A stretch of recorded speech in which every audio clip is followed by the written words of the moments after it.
ntacyo mbenzaho. ibyo ubushinjacyaha buvuze byose niko bimeze. Nibyo.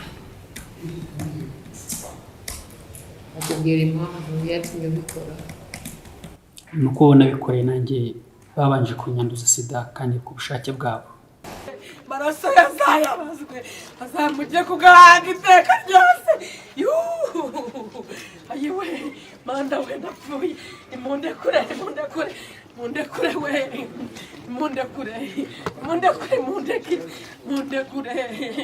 mundekure nabinginze. Ayiwe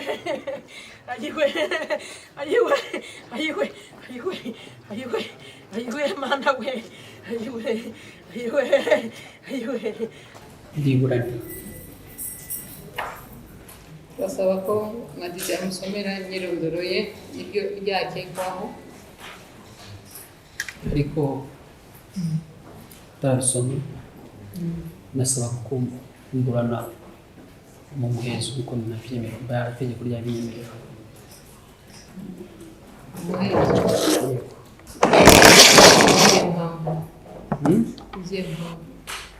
Kuko hari ibyaha nakoze bikomeye biri mu bwe ntashaka bijya kuri mu itangazamakuru cyangwa se kuyobora inzira bamwe bagenzi banjye uburyo bwo kubikoramo.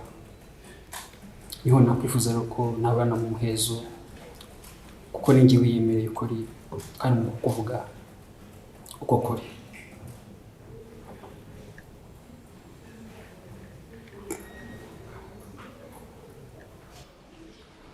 Turasaba ubushinjacyaha ko bubivugaho. Murakoze Madame la Présidente. Twe dusanga iburanisha ribera mu ruhame, tukaba twumva nta mpamvu yakabaye ituma ruhera mu muhezo kereka mu gihe urukiko rwaba rubibonye ukundi. Murakoze.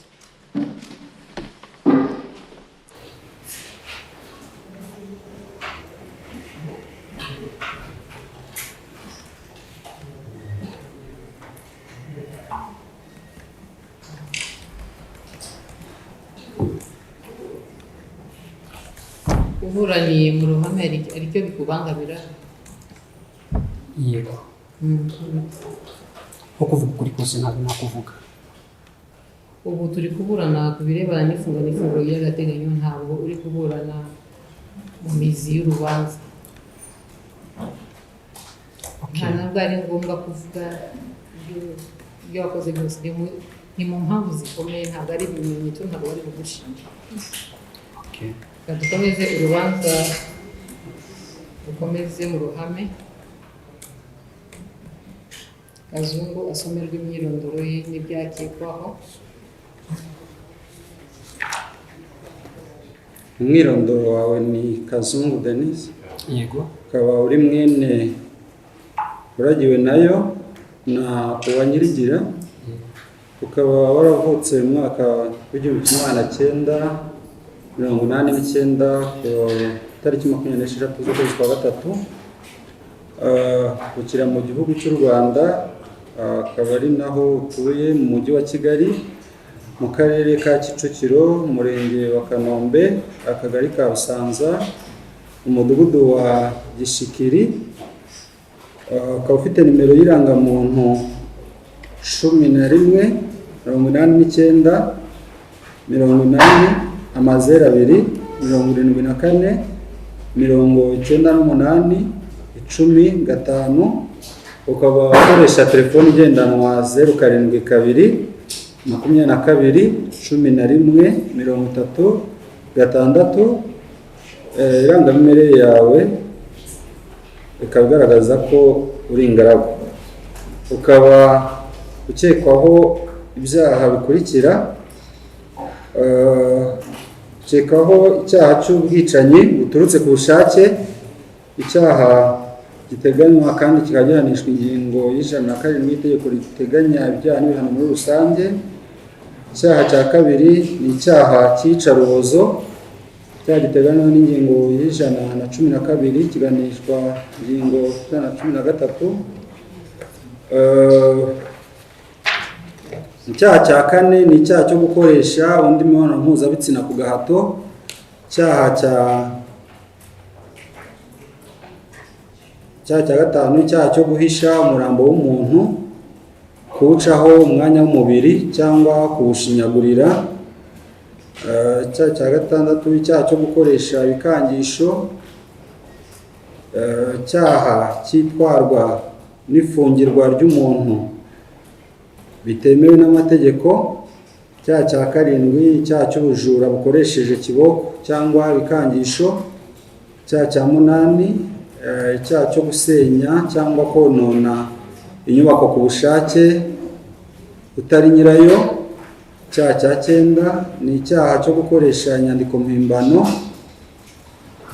Icyaha cya 10 ni icyaha cyo kugera mu buryo butemewe ku makuru abitse muri mudasobwa cyangwa mu rusobe rwa mudasobwa.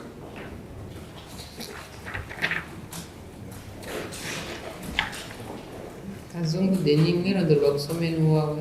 Yego, Ibyaha ukekwaho bamaze kugusomera urabyemera nk'abantu byemera? ndabyemera. Turasaba ubushinjacyaha batubwira impamvu bwazanye Kazungu hano mu rukiko, butange n'impamvu zikomeye zituma akekwaho ibyo byaha byose amaze gusomera.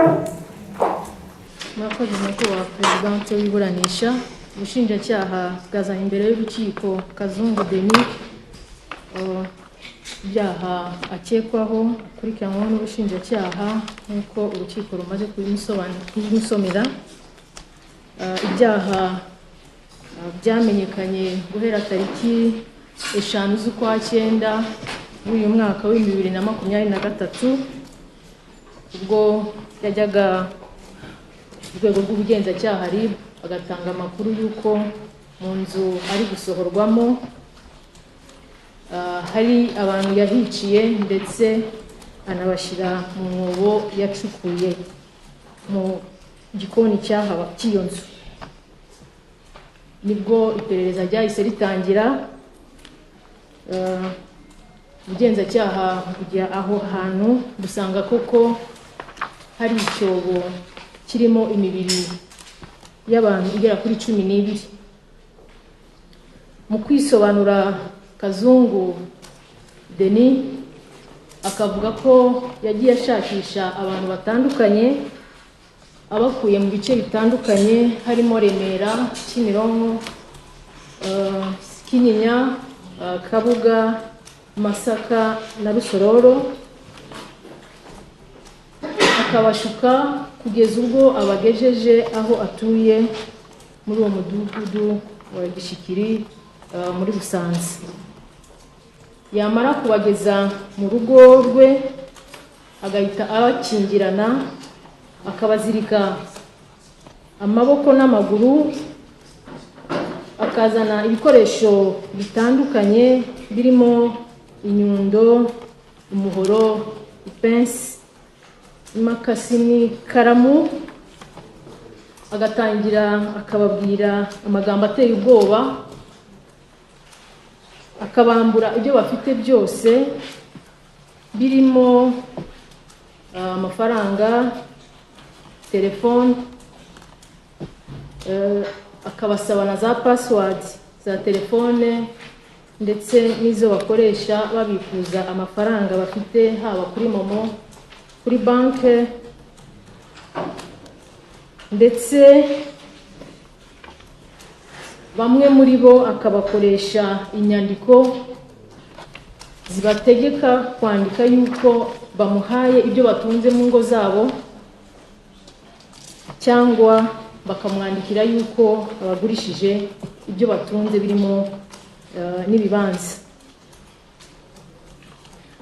Yarangiza kubona ibyo yifuza byose akahita bica akabajugunya muri wa mwobo yacukuye.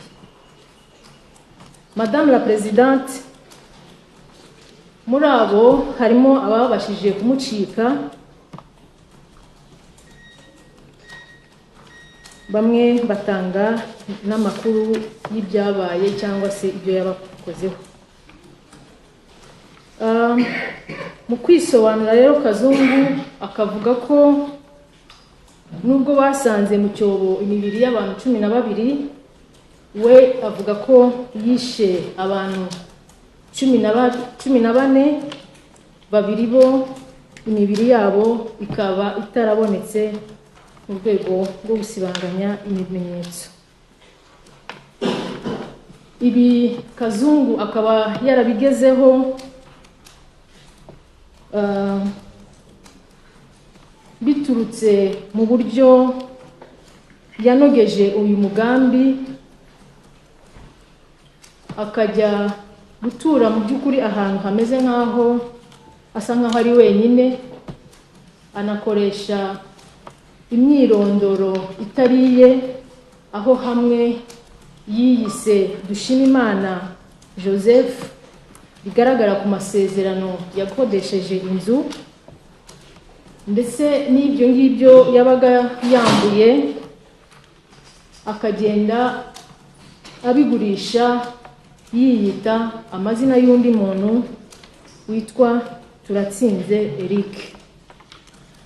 Muri aba bantu batandukanye barimo n'ab'igitsina gore, yemera ko muri bo uwo yakoreye icyaha cyo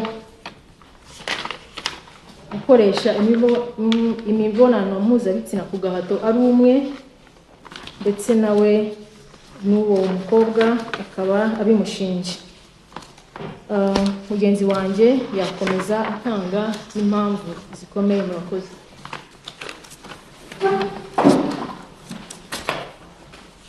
Murakoze Madame la Présidente.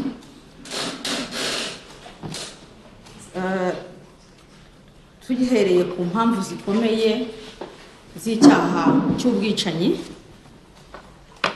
buturutse ku bushake, hari imibiri 12 yabonetse mu gikoni cy'inzu Kazungu yari atuyemo, mu mwobo wari ucukuyemo. Kazungu mu ibazwa rye, haba imbere y'ubugenzacyaha imbere y'ubushinjacyaha, yemera ko iyo mibiri 12 ari y'abantu yishe ubwe, kandi ko mbere y'uko acukura uwo mwobo batangirana no kujya bashyiramo, hari abandi 2 yari yarabanje kwica. Abo 2 imibiri yabo ntiraboneka, bikaba bigikorwaho iperereza kuko bavuga ko yasibanganyije ibimenyetso. Kazungu yemera ko ari we wacukuye icyo cyobo agamije kujya bashyiramo, kuko ari igikorwa yari yarateguye abona ko azica abantu benshi. Asobanura mu mvugo ye uburyo yagiye abica, akabica abatunguye, ko yabaga yagejeje mu rugo ababeshya ko mu buryo butandukanye, yabageza mu rugo akabica mu buryo bubatunguye ku buryo batabasha kwirwanaho. Mu bo Kazungu yemera ko yishe, hari amazina avuga ko yibuka, kuko avuga ko bose atabibuka, ariko mu bo yibuka avuga ko harimo uwitwa Eric Turatsinze, akavuga ko amwibuka kuko yamusigaraniye ibyangombwa akajya umwirondoro we awiyitirira. Avuga ko yishe uwitwa Eliane Mbabazi, n'uwitwa Clementine, n'undi witwa Françoise. Abo nibo avuga ko yibuka, avuga ko icyo gihe yasobanuraga ko uko azagenda yibuka ariko azagenda atanga amakuru y'umwirondoro wa yaboyesha. Iyo mvugo ya Kazungu rero inahuza n'ibyagaragaye aho icyaha cyakorewe, kuko muri raporo yakozwe n'ubugenzacyaha y'ahabereye icyaha igaragaza ko koko mu cyobo havanywemo imibiri 12, ikagaragaza amafoto y'aho hakuwe iyo mibiri mu cyobo, ikagaragaza ko n'uko iyo mibiri yari imeze, kandi ko iyo mibiri imyinshi yari yarangiritse, donc yari imaze kwangirika kubera igihe yari imaze. Ku cyaha cyo guhisha umurambo no kuwushinyagurira, twahera kuri raporo iyo twari tuvuze n'ubundi yahabereye icyaha, igaragaza ko iyo mibiri yari iri mu cyobo, abantu bamwe ku bandi vuga ngo ntibari bashyinguye mu by'ukuri mu cyubahiro uko bakabaye bashyingurwa. Mu ibazwa rya Kazungu yemera ko koko yishe abantu, akavuga ko yari yacukuye icyobo bashyiramo bose, kandi ko yabanje kujya ashyiraho itaka kuwo ashyizemo, agashyiraho undi hejuru nabwo agashyiraho itaka, ngo ariko abona icyobo kizuzura vuba, afata icyemezo cy'uko azajya ashyira umuntu, agereka umuntu ku wundi.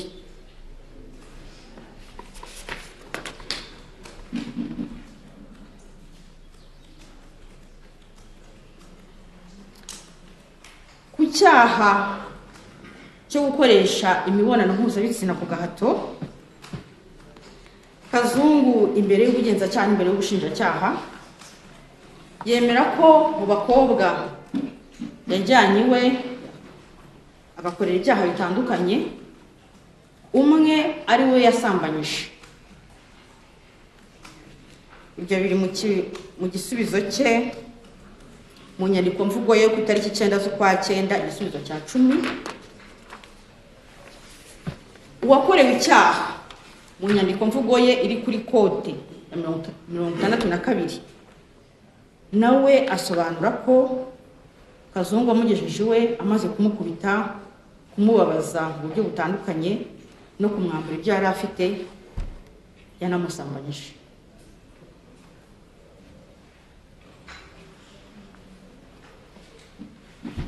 Ku cyaha cy'iyicarubozo,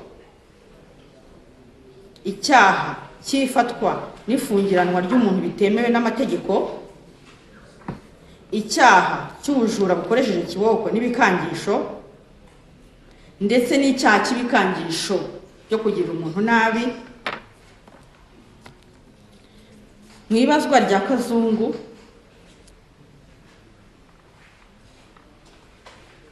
yemera ko iyo yagezaga abantu iwe yabakingiranaga, akabakanga,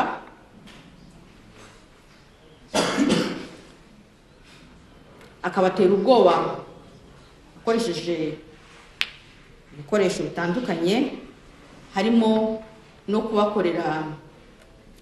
kubabaza umubiri, ko hari abo yavuga ko yabanzaga kuniga, bakumva bahize umwuka bakamwemerera kumuha ibyo bafite,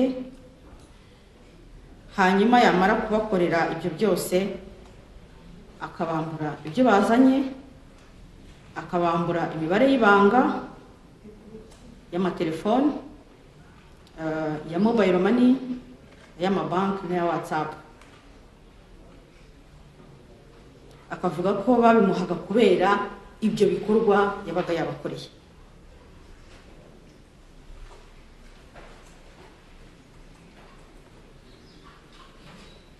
Mu nyandiko mvugo z'abakobwa batandukanye bageze iwe ariko bakabasha kuhava, harimo inyandiko mvugo iri kuri kote ya 18 umwe mu bahohotewe, usobanura uburyo yahamagawe nk'aho asanze mugenzi we baziranye, akagezwa kwa Kazungu mu buryo bwo kumushukashuka. Yagezwa iwe, Kazungu akamutera ubwoba, akamukingirana, amubwira yuko natemera ibyo amusaba ari bumwice. Akavuga ko yamutegetse kumuha amafaranga ari kuri mobile money, akamutwara telefone, hanyuma akabasha kumwiyaka akirukanka. Kazungu yamwirukankaho, abaturage bakamufata. Mu nyandiko mvugo y'undi bakobwa bahohotewe uri kuri kote 20, nawe agaragaza uburyo yagejejwe mu nzu ya Kazungu, uburyo bwo kumushukashuka. Yagezwayo, Kazungu akamukingirana, akamuniga, yakumva agiye kumuhiza umwuka akemera kumuha password yamusabaga, ndetse akamusaba kwandika inyandiko imwemerera Kazungu gutwara ibyo afite mu nzu ye byose.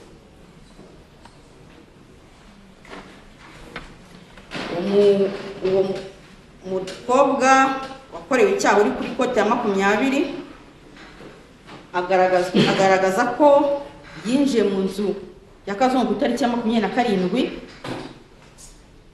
akabasha kuvamo kuri tariki ya 28. Ibyo ni nabyo ahurizaho n'abandi bakobwa nk'uri kuri kote 33.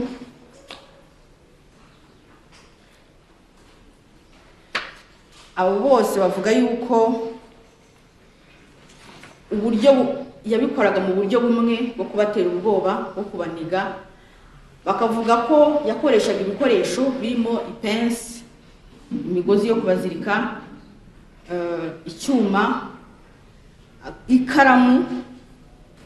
Bose bahuriza ku ikaramu Kazungu yakoreshaga abajomba mu mazuru, akabakomeretsa mu rwego rwo kubabaza kugira ngo agere bamuhe ibyo yifuza ko bamuha.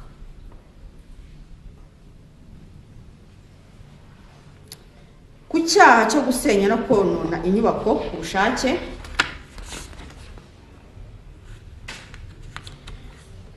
mu nyandiko mvugo ya Kazungu yemera ko mu gikoni yari atuyemo cyari igikoni yakigezemo ari igikoni cyubatse gifite sima, ariko ko yagicukuye agacukuramo umwobo. Ibyo kandi binemezwa n'umutangabuhamya witwa Shyirambere Augustin nyir'inzu yakodeshwaga na Kazungu, unagaragaza ko igikoni cye Kazungu akinjiramo cyari igikoni gifite sima, kandi kusibye n'ibyo Kazungu hari inzugi z'inzu yari yaragiye akuramo. Ku cyaha cyo gukora no gukoresha inyandiko mpimbano, muri dosiye harimo amasezerano y'ubukode bw'inzu Kazungu yari atuyemo yakoreyemo ibyaha. Kazungu yakodesheje ariko ku mazina y'uwitwa Dushimimana Joseph.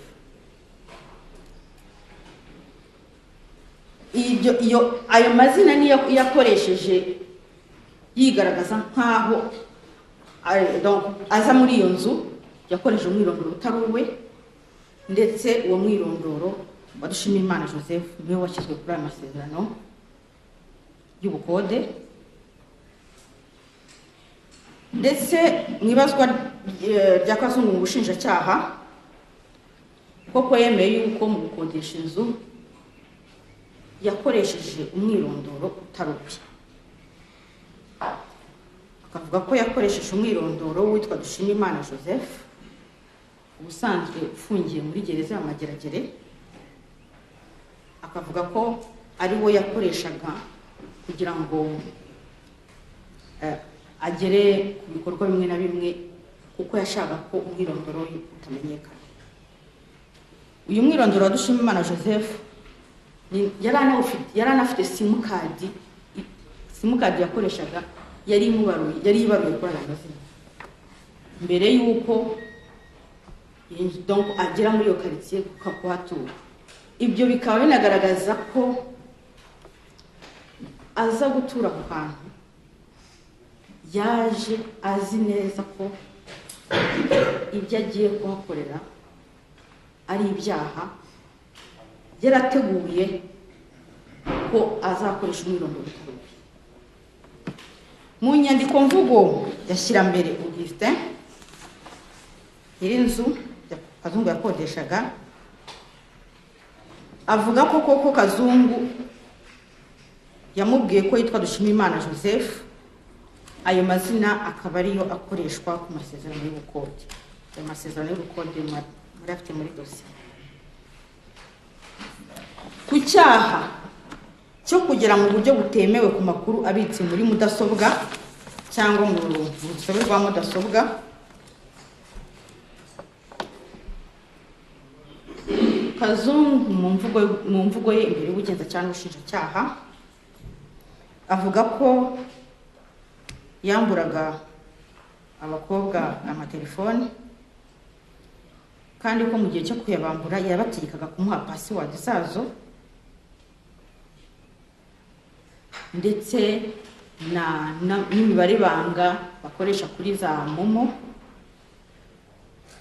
bikamufasha kwinjira muri telefoni yabo ashakishamo abandi bantu baba bazanye n'abo bakobwa, cyangwa se abasha kugera ku makuru nk'amafaranga babitse muri makonti yabo akajya ku ba agent akabikuza ayo mafaranga. Mu nyandiko mvugo z'ababajijwe twagaragaje haruguru, bose bahuriza ku kintu cy'uko Kazungu yabakaga umubare banga, haba uwa telefone, uwa mobile money, uwa bank, ndetse n'ababaga bafite password muri WhatsApp akabasaba kumubwira password zabo. Basobanura rero ko iyo mibare banga yayikoreshaga akinjira ku makonti yabo agatwara amafaranga yabaga abitse ku makonti yabo.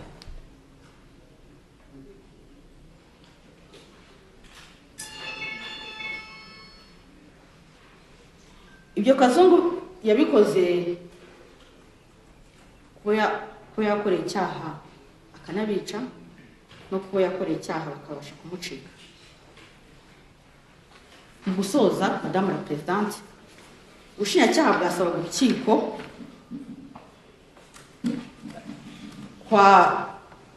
gufata icyemezo gifunga Kazungu ideni by'agateganyo mu gihe cy'iminsi 30,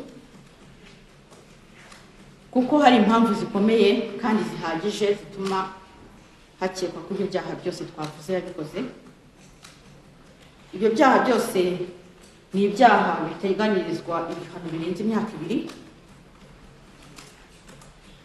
tugasanga kandi ifungwa rye ari bwo buryo bwonyine bwo gutuma ibi byaha bihagarara cyangwa ku buryo butazongera gusubirwamo. Turasanga kandi ifungwa rye ari bwo buryo bwo kurinda abakorewe icyaha n'abatangabuhamya, cyane ko Kazungu ababashije kumucika yakomezaga kubabwira yuko nibanamutanga amakuru azaza kwicana n'imiryango yabo. Turasaba ifunga ry'agateganyo kandi kuko dusanga umwirondoro wa Kazungu Denis ushidikanywaho,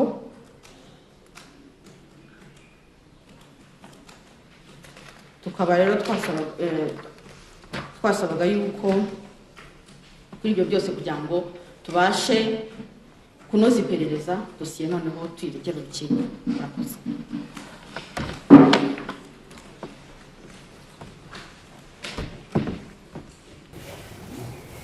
Kazungu, wumvise ibyaha ukekwaho n'impamvu zikomeye ubushinjacyaha busabira gufungwa by'agateganyo, hari icyo bivugaho? ntacyo ndenzaho. Ibyo ubushinjacyaha buvuze byose niko bimeze? Nibyo. Akubwira impamvu yatumye ubikora? ni uko nabikoreye nanjye babanje kunyanduza sida kandi ku bushake bwabo.